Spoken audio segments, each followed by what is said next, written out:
થોડી જ વારમાં મુખ્યમંત્રી વિજય રૂપાણીની પ્રેસ કોન્ફરન્સ સીએમ કરી શકે છે મહત્વની જાહેરાત। જી હા, થોડી જ વારમાં મુખ્યમંત્રી વિજય રૂપાણી પ્રેસ કોન્ફરન્સ કરશે અને મહત્વની જાહેરાત કરવામાં આવશે। તો લોકો પણ અત્યારે વિચારતા એ જ થઈ ગયા છે કે આ જાહેરાતમાં શું હશે। કોરોનાને લઈને કોઈ મહત્વની જાહેરાત હશે, લોકોને ફાયદો કરાવતી કોઈ જાહેરાત હશે, ખેડૂતોને લગતી કોઈ જાહેરાત હશે, શું હશે તેને લઈને સૌ કોઈ અત્યારે વિચારમાં છે। તો ગઈકાલે જ આ વાત સામે આવી હતી કે સીએમ આજે 12 વાગે પ્રેસ કોન્ફરન્સ કરવાના છે અને એક મહત્વની જાહેરાત કરવાના છે। તો જાહેરાતમાં શું હોઈ શકે છે તેને લઈને સૌ કોઈ વિચારમાં છે। શું કોરોનાને લઈને કોઈ છે? રસીકરણ અભિયાન એક તરફ ચાલી રહ્યું છે, જે મહાઅભિયાન છે તેને પણ યોગ્ય રીતે ચલાવવામાં આવી રહ્યું છે। બીજી તરફ માસ્કને લઈને પણ સમાચાર આવી રહ્યા છે કે દંડ ઘટાડવા માટે પણ કોર્ટમાં રજૂઆત કરવા જઈ રહી છે સરકાર। તો આખરે શું એ વાત હશે? સહયોગી પ્રણવ પણ ફોન લાઈન પર આપણી સાથે છે। જી પ્રણવ, સીએમની પ્રેસ કોન્ફરન્સ સૌ કોઈ એ જ વિચારમાં છે કે કઈ બાબતને લઈને મહત્વના જે મુદ્દા છે તે ટાંકવામાં આવશે આ પ્રેસ કોન્ફરન્સમાં? સંધ્યા, માની શકાય જે રીતે સરકાર તરફથી એક હમણાં જાહેરાત કરાઈ છે કે જે દંડની રકમ છે, જે 1000 રૂપિયા દંડની રકમ હતી તેમાં ઘટાડો કરવામાં આવી રહ્યો છે અને તેને લઈને હાઈકોર્ટમાં પણ રાજ્ય સરકાર પોતાની રજૂઆત છે કરશે। કારણ કે કોરોનાના સમયમાં જે રીતે કોરોના સતત કેસીસ વધી રહ્યા હતા તે અંતર્ગત સરકારે નિર્ણય લીધો હતો અને હાઈકોર્ટે પણ ટકોર કરી હતી કે જો વ્યક્તિઓ માસ્ક નથી પહેરતા, નિયમોનું પાલન નથી કરતા, તેઓની સામે દંડાત્મક કાર્યવાહી કરવામાં આવે, તેમાં પણ દંડની રકમ વધારવામાં આવે। ત્યારે હાઈકોર્ટના આદેશ બાદ જે 1000 રૂપીઝ એટલે 1000 રૂપિયાની જે રકમ કરાઈ હતી તે રકમ હાલ 500 રૂપિયા કરવાની વાત થઈ રહી છે। થોડી જ મિનિટોની અંદર મુખ્યમંત્રી આ પ્રેસ કોન્ફરન્સ કરશે। તો સાથે એ પણ માનવામાં આવી રહ્યું છે કે સરકારે જે બજેટમાં અલગ અલગ જાહેરાતો કરી હતી તેમાં ગુજરાતની જનતાને જે રાહતો મળે, એમાં પણ જ્યારે ઇલેક્ટ્રોનિક વાહનોની વાત છે તેની અંદર મનાઈ રહ્યું છે કે જે ટેક્સ ભરવાનો થતો હોય છે તેમાં માફીની વાત રાજ્ય સરકાર અહીં કરી શકે છે, તે પ્રકારની પણ વાત છે।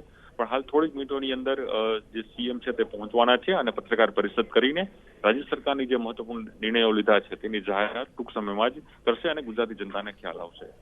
જી પ્રણવ, કારણ કે આ પહેલા પણ જ્યારે જેટલી વખત પ્રેસ કોન્ફરન્સ કરવામાં આવી છે તો થોડા સમય પહેલા જ તેની જાણ કરવામાં આવતી હોય છે, પરંતુ આ પ્રેસ કોન્ફરન્સ જે કરવા જઈ રહ્યા છે તેના માટે એક આગોતરું આયોજન કરવામાં આવ્યું। એટલે ગઈકાલે જ આ વાત સામે આવી ગઈ હતી, મીડિયાને પણ આ અંગે જાણ કરી દેવામાં આવી હતી, લોકો સમક્ષ પણ આ વાતને મૂકવામાં આવી છે। એટલે કંઈક એવી જાહેરાત છે જેને લઈને કદાચ લોકોને પણ ફાયદો થઈ શકે? સંધ્યા, ચોક્કસ રાજ્ય સરકારે જે પોતાનું બજેટ રજૂ કર્યું હોય છે તેની અંદર અનેક વિવિધ યોજનાઓ સરકાર છે તે બનાવતી હોય છે। આગોતરું આયોજન આવનારા વર્ષમાં શું કરશે તેનું પણ પ્લાનિંગ થતું હોય છે બજેટની અંદર। તે અંતર્ગત જ જે સીએમ વિજય રૂપાણી છે તે પત્રકાર પરિષદ કરશે અને જે સરકારે જે જાહેરાતો કરવાની છે તે અંતર્ગત જ જાહેરાતો થશે। અને મને રહ્યું છે કે વાહનોને લઈને જે નિયમો બનાવવામાં આવ્યા છે, જે આરટીઓના જે નિયમો છે, જે ટેક્સમાં છે, તેમાં કદાચ અહીંયા રાહત અપાય તે પ્રકારની જે વાત છે તે થઈ રહી છે, પરંતુ હાલ કોઈ પ્રકારની અધિકારીઓ પણ સ્પષ્ટતા નથી કરી રહ્યા। અધિકારીઓ પણ કહી રહ્યા છે કે આ માત્ર જાહેરાત છે, એ વિજય રૂપાણી જ આવીને કરશે અને ત્યારબાદ જ ખ્યાલ આવશે કે ગુજરાતની જનતાને શું નવી ભેટ રાજ્ય સરકાર છે, જે ભારતીય જનતા પાર્ટીની સરકાર છે તે અહીં આપે છે। કારણ કે એક તરફ ગૃહમંત્રી પણ અહીં ગુજરાતની મુલાકાતે હોય, ખુદ તેઓ ગુજરાતી હોવા સાથે જ સતત રાજકીય સમીકરણો પણ અહીં સતત બની રહ્યા છે, ત્યારે આ એક જાહેરાત પણ મહત્વપૂર્ણ બની રહેશે। અને વાત એ પણ છે કે જે વ્હીકલમાં જે ઇલેક્ટ્રોનિક વ્હીકલને વધારો આપવા માટે જે પેટ્રોલ ડીઝલના ભાવ વધી રહ્યા છે અને વાહનોની પણ ગતિ વધી રહી છે, વાહનોની સંખ્યામાં પણ સતત વધારો થઈ રહ્યો છે, ત્યારે ઇલેક્ટ્રોનિક વાહનોનું પણ લોકો પ્રોત્સાહિત થાય, તેનો ઉપયોગ કરે, તેની પણ એક આયોજનની વાત થઈ રહી છે સરકાર તરફથી અને સરકાર એ પણ કદાચ જાહેરાત અહીં કરી શકે છે। જી પ્રણવ, આપનો આભાર અમારી સાથે જોડાવા બદલ।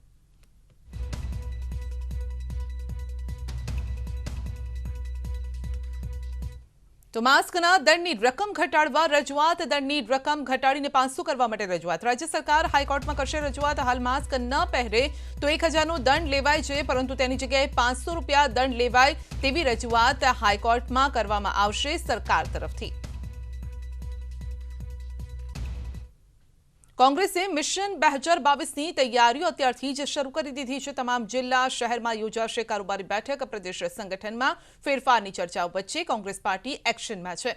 2022ને લઈને કોંગ્રેસ પાર્ટી ચૂંટણીની તૈયારીમાં લાગી ગઈ છે। સ્થાનિક સ્તરે થનારી કામગીરી અને પ્રશ્નોને લઈને ચર્ચા થશે। મોંઘવારી, કોરોના, સંગઠનના મુદ્દાઓ પર ચર્ચા થશે। બીજી તરફ કોંગ્રેસ અધ્યક્ષ સોનિયા ગાંધીની આગેવાનીમાં બેઠક છે અને તમામ રાજ્યના પ્રભારી, પ્રદેશ પ્રમુખ, એઆઈસીસી મહામંત્રી હાજર રહેશે। આગામી 24 જૂને વિડીયો કોન્ફરન્સના માધ્યમથી બેઠક પ્રદેશ પ્રમુખ અમિત ચાવડા બેઠકમાં હાજર રહેશે।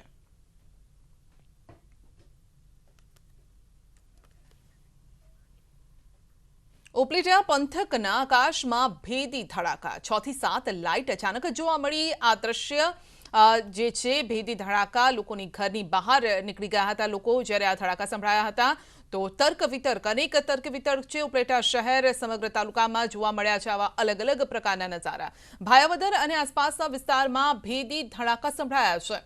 તો આ ભેદી ધડાકા થતાં જ ભાયાવદરનું આકાશ પચરંગી થઈ ગયું હતું। ધડાકા થતાં ભાયાવદરની ધરાધ્રુજી ઉઠી હતી। તો કોઈપણ જાતની કોઈપણ તંત્ર પાસે આ અંગે માહિતી નથી। તો મુખ્યમંત્રી વિજય રૂપાણી પ્રેસ કોન્ફરન્સ કરવા જઈ રહ્યા છે, સીધા જઈએ ત્યાં।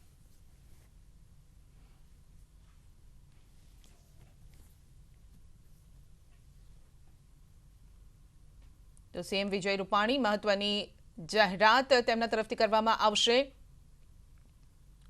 જો કે આરસી ફળદુ સાથે દેખાઈ રહ્યા છે તો ખેતીને લઈને આ વાત હોઈ શકે છે, વીજળીને લઈને હોઈ શકે છે વાત, કારણ કે સૌરભભાઈ પણ ત્યાં બાજુમાં દેખાઈ રહ્યા છે।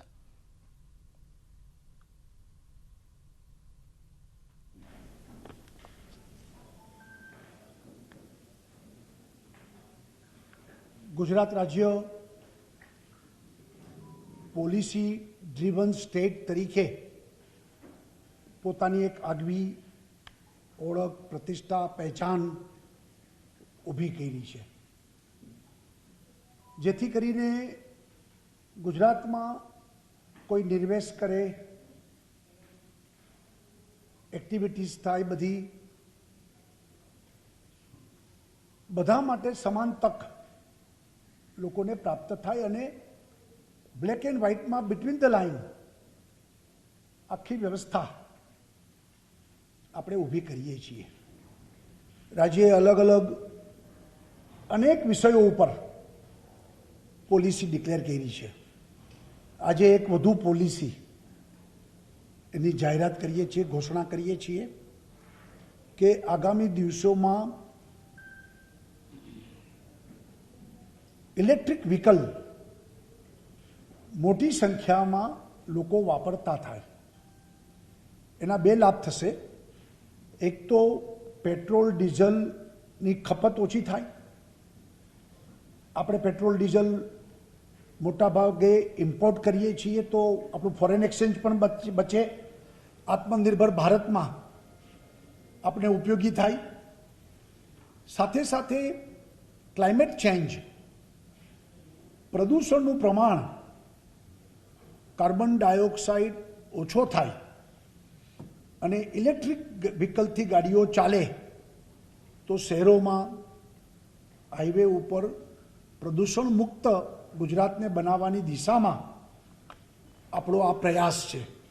અને એટલા માટે અમે લોકોએ ઇલેક્ટ્રિક વ્હીકલ માટેની પોલિસી, અને ભારતમાં ગુજરાત એવું પહેલું રાજ્ય બનશે કે જેને ઉદાર રીતે નીતિ રીતિ બનાવીને આ પોલિસી આજે હું એની જાહેરાત કરું છું। આ પોલિસી આવનારા 4 વર્ષ માટે એનો અમલ થશે અને ઉત્તરોત્તર આપણે ઇલેક્ટ્રિક વ્હીકલ્સ એ લોકો વધુ ઉપયોગ કરતા થાય એ આપણો ભાવાર્થ છે। અને સાથે સાથે ગુજરાતમાં ઇલેક્ટ્રિક વ્હીકલનું પ્રોડક્શન પણ, મેન્યુફેક્ચરિંગ પણ વધે એ પણ આપણો દૃષ્ટિકોણ એમાં સમાયેલો છે।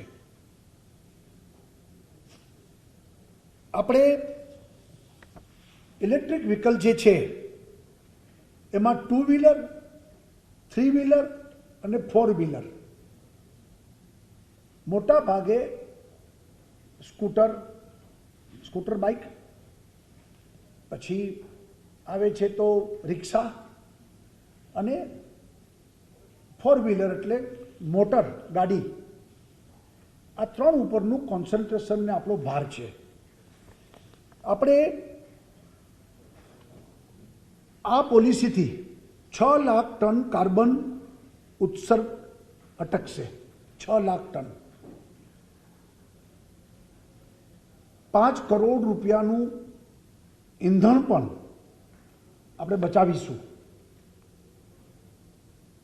2 વ્હીલર માટે 20,000 સુધી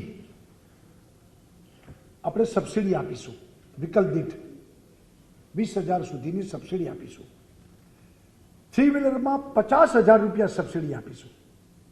એટલે રિક્ષા જે લેશે એને 50,000 રૂપિયા સુધીની સબસિડી આપીશું. અને 4 વ્હીલરમાં 1.5 લાખ રૂપિયા સુધીની સબસિડી આપણે આપીશું. કારણ કે સ્વાભાવિક છે કે ઇલેક્ટ્રિક વ્હીકલ હજી શરૂઆત થઈ રહી છે, ત્યારે બીજા વ્હીકલો કરતાં થોડો ઘણો ભાવ એનો વધારો પણ હોઈ શકે. તો માણસ વધારે ભાવ હોવાને કારણે ન લે એવું પણ બને, ત્યારે એને લેતા કરવા, આકર્ષિત કરવા, ખરીદતા કરવા એ આપણો હેતુ છે. માટે 2 વ્હીલર માટે 20,000 રૂપિયા સબસિડી, 3 વ્હીલર માટે 50,000 રૂપિયા સબસિડી અને 1.5 લાખ રૂપિયા સબસિડી 4 વ્હીલર માટે આપણે આપીશું. અને એવી જ રીતે આપણે જે ચાર્જિંગ, આમાં ચાર્જિંગ સ્ટેશન્સ બનાવવા પડશે. કે દાખલા તરીકે કોઈ રાજકોટથી બાય કાર ગાંધીનગર આવે અને ગાંધીનગરથી પાછો માણસ રાજકોટ જાય, તો અત્યારે પેટ્રોલ ડીઝલમાં એને રસ્તામાં પેટ્રોલ પંપો મળે તો પાછું પેટ્રોલ ડીઝલ પુરાવે. અહીંયા લગભગ એમ કહેવાય છે કે કારમાં 200-250 કિલોમીટર સુધી એક બેટરી ચાલતી હોય છે અને પછી એને ચાર્જ કરવી પડે. ચાર્જિંગ જે સ્ટેશન્સ જે બનશે એને પણ આપણે સબસિડી આપીશું. એટલે કે કેપિટલ ઇન્સેન્ટિવ શરૂઆતમાં એમને આપીશું, ચાર્જિંગ સ્ટેશન બનાવશે એને.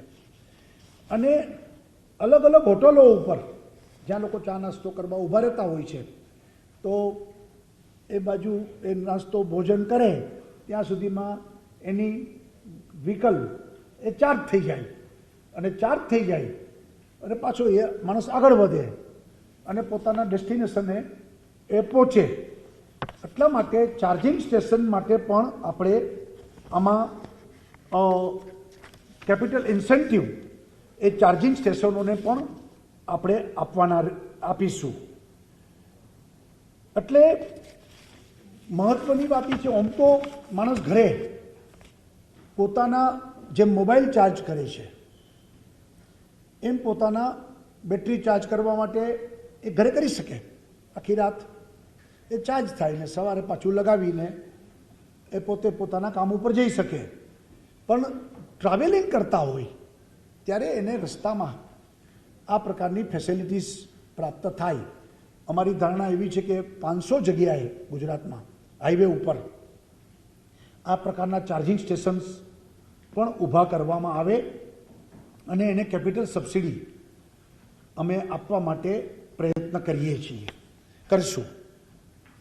બીજું, ઇલેક્ટ્રિક વ્હીકલ આનુષાંગિક એન્સિલરીનું પણ મેન્યુફેક્ચરિંગ ગુજરાતમાં વધશે આપણી આ પોલિસીને કારણે. અને આપણે આગળ વધી શકીશું. આપણી ધારણા એવી છે કે લગભગ 1.25 લાખ સ્કૂટર આ દોડતા થઈ જાય, લગભગ 75,000 રિક્ષાઓ તુરંત જ આ પોલિસીનો લાભ લઈને આગળ વધે અને લગભગ 25,000 જેટલી કાર પણ સ્ટાર્ટ થાય. અને સ્વાભાવિક છે પેટ્રોલ ડીઝલ ભરાવા ન કારણે એમને ઘણું સસ્તું પણ પડશે એ એમનું આવું જવું. આ રીતે એક પ્રયત્ન છે આપણો. પછી આમાં અમે લોકો જે સબસિડી આપીશું એ પ્રતિ વોટ, કિલોવોટ. આમાં સ્કૂટર ને બધાનું એવું હોય છે કે 1 કિલોવોટનું છે, 1.5 કિલોવોટનું છે, 2 કિલોવોટનું છે. તો એમાં અમે પ્રતિ કિલોવોટ એને સબસિડાઇઝ કરવાના છીએ. અને મેં અસટે તમને જે કીધું છે 20,000, 50,000 ને 1.5 લાખ એ એવરેજ કીધી છે. હિસાબ પ્રતિ કિલો વોટ, માની લો કોઈ 1 કિલોવોટનું નાનું સ્કૂટર છે અને કોઈ 2 કિલોવોટનું સ્કૂટર છે, તો એ રીતે પ્રતિ કિલોવોટ એમને સબસિડી આપણે ત્યાંથી મળશે. 250 જેટલા ચાર્જિંગ સ્ટેશન આપણે મંજૂર થયેલા છે અને 250 નવા, કુલ 500 ચાર્જિંગ સ્ટેશન આપણે કરીશું. અને એમાં 25% કેપિટલ સબસિડી પણ 10 લાખ રૂપિયાની મર્યાદામાં આપણે એમને સબસિડી પૂરી પાડીશું. ત્યાર પછી આમાં ખાનગી માલિકીના વીજળી વિતરણ કરતી કંપનીઓ, કારણ કે આમાં ચાર્જિંગમાં ઇલેક્ટ્રિક લાઇટો એનો ઉપયોગ થશે અને બેટરી સ્વેપિંગ સ્ટેશનો એને આપણે પ્રોત્સાહન આપવું પડશે. અને એ દ્રષ્ટિથી આપણે આ આખા માત્ર કેપિટલ સબસિડી ઉપર જઈ અને આપણે આગળ વધવાના છીએ. આ પ્રકારે અન્ય રાજ્યો કરતાં ગુજરાતે ખૂબ ઉદારતાપૂર્વક આખી આ પોલિસી કરી છે. લગભગ હું એમ માનું છું કે સબસિડી એ પહેલું રાજ્ય ગુજરાત છે. બાકી બધે જગ્યાએ ટેક્સમાં માફી કરી છે, રજિસ્ટ્રેશન ફીમાં માફી કરી હોય, આપણે એમાં માફી નથી કરતા કારણ કે એ બહુ નોમિનલ છે. જ્યારે આપણે ટોટલ વાહન ઉપર સબસિડી એ પ્રકારનું માપદંડ પકડી અને આપણે આ સબસિડી આપવાના છીએ.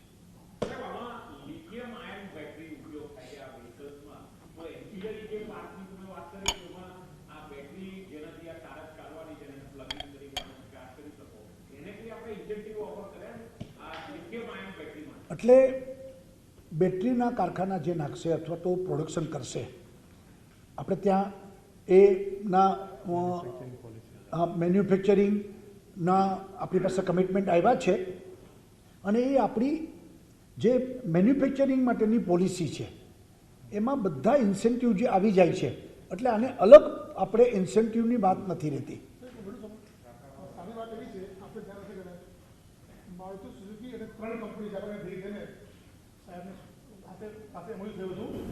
આ લોકો આ મહિનામાં જ લિથિયમ આયન બેટરીનું પ્રોડક્શન ચાલુ કરી દીધું છે ગુજરાતમાં જ. એક કંપની છે 3 મારુતિ સુઝુકી સાથે 3 જાપાની કંપની છે, કન્સોર્ટિયમ છે. સાહેબ પાસે એમઓયુ થયું હતું અને મને કહેતા કે આ જૂન મહિનામાં જ આ લોકો પ્રોડક્શન ચાલુ કરી છે.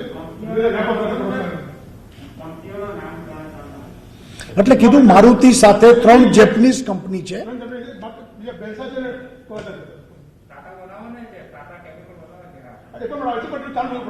આ તો ટાટા બનાવવાના છે. આ તો પ્રોડક્શન આ જૂન મહિનામાં એ લોકો ચાલુ કરવાના છે.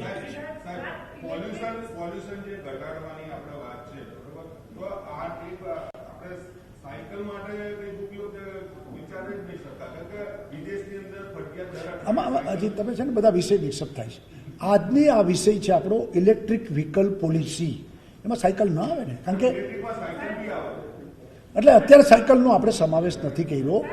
અત્યારે આપણે માત્ર 2 વ્હીલર એટલે સ્કૂટર્સ અને કિલોવોટ પ્રમાણે જાય છે. માની લો કોઈ એટલે સ્કૂટરના ઓટોમેટિક થઈ જશે, એ સાયકલ નહીં ગણાય પછી.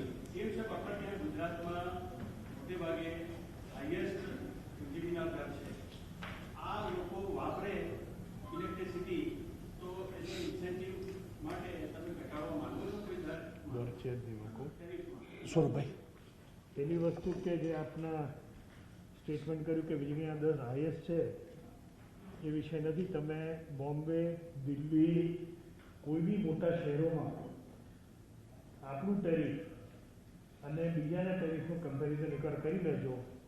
પહેલી વસ્તુ. બીજી વસ્તુ કે જે ટેરિફ જે નક્કી કરવામાં આવશે કમર્શિયલ ટેરિફ માટે, જે વ્યવસાય કરશે એનો ટેરિફ રેગ્યુલેટર જુદી રીતે નક્કી કરશે. એટલે એની અંદર જે રેગ્યુલેટર આપશે ભાવ, એ ભાવ પ્રમાણે ચાર્જિંગ કરવામાં આવશે.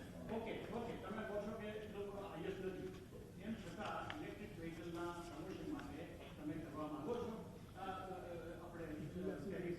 જીઆરસી રેગ્યુલેટર જે નક્કી કરશે એ ભાવ જોયા પછી રાજ્ય સરકાર નિર્ણય લેશે.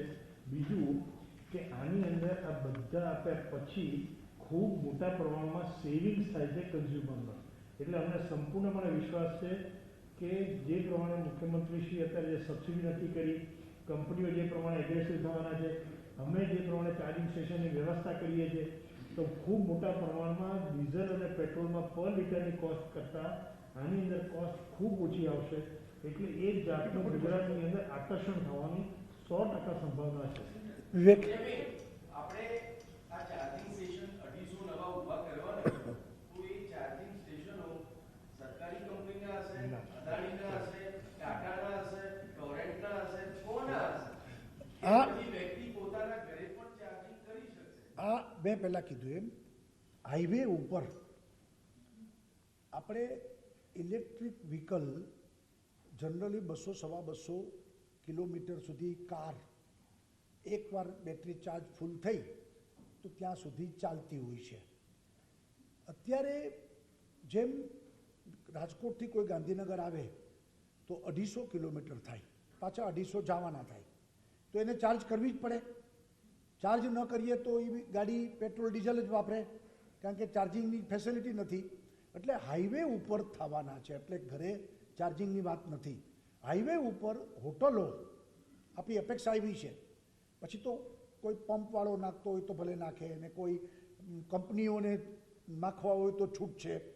આપણે 250 છે, 250ને મંજૂરી આપી છે, અને 250 નવા કરવાના છીએ. એ બધું જોવું પડશે લિસ્ટ. એક મિનિટ પહેલાં એક મિનિટ મારી વાત પૂરી કરી લઉં. એટલે 500નો ટાર્ગેટ છે, ને કાલ સવારે 500ની બદલે 1000 થાય તો આપણે વાંધો નથી, પણ 500 થઈ જાય તો લોકો દોડતા થઈ જાય, વ્હીકલો દોડતા થઈ જાય. એટલે આપણી કલ્પના એવી છે કે માની લો કોઈ અહીંથી ગાંધીનગરથી કોઈ સોમનાથ જાય છે તો રસ્તામાં 2 જગ્યાએ સ્ટોપ કરે, ચા નાસ્તો જમવા ખાવા પીવા માટે. તો એને કલાક 1.5 કલાક ત્યાં ચાર્જિંગ થઈ જાય, જમી લે અને પછી આગળ વધતો થઈ જાય. એટલે એમાં આપણે કેપિટલ ઇન્સેન્ટિવ 25% અને 10 લાખની મર્યાદામાં એ આપણે ચાર્જિંગ સ્ટેશનને આપવાના છીએ. એની માલિકીને આપણે કાંઈ લાગે હું થોડી વધારે ડિટેલમાં માહિતી આપું. સાહેબે કીધું એમાં ઉમેરું.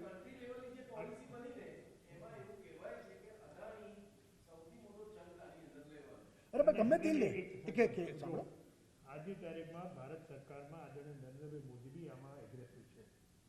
કેન્દ્ર સરકારે આખા દેશની અંદર ચાર્જિંગ સ્ટેશન આપ્યા છે. આપણે ગુજરાતની અંદર 278 EESL અને REIL આ લોકો ચાર્જિંગ સ્ટેશન આખા ગુજરાતમાં સ્થળનું ફાઇનલાઇઝેશન કરી નાખ્યું છે, અને એ લોકો કરવાના.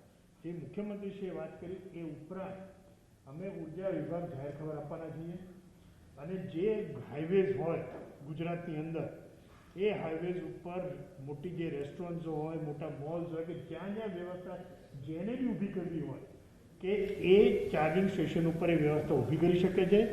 અને અમે તો એક તરફ પેટ્રોલ ડીઝલના ભાવ વધી રહ્યા છે, અને બીજી તરફ હવે ઇલેક્ટ્રિક વ્હીકલ પર જોર આપવાની વાત સરકારે કરી છે, અને એ માટે સબસિડી પણ સરકાર આપશે. બુલેટિનમાં આગળ વધીશું નાનકડા બ્રેક બાદ.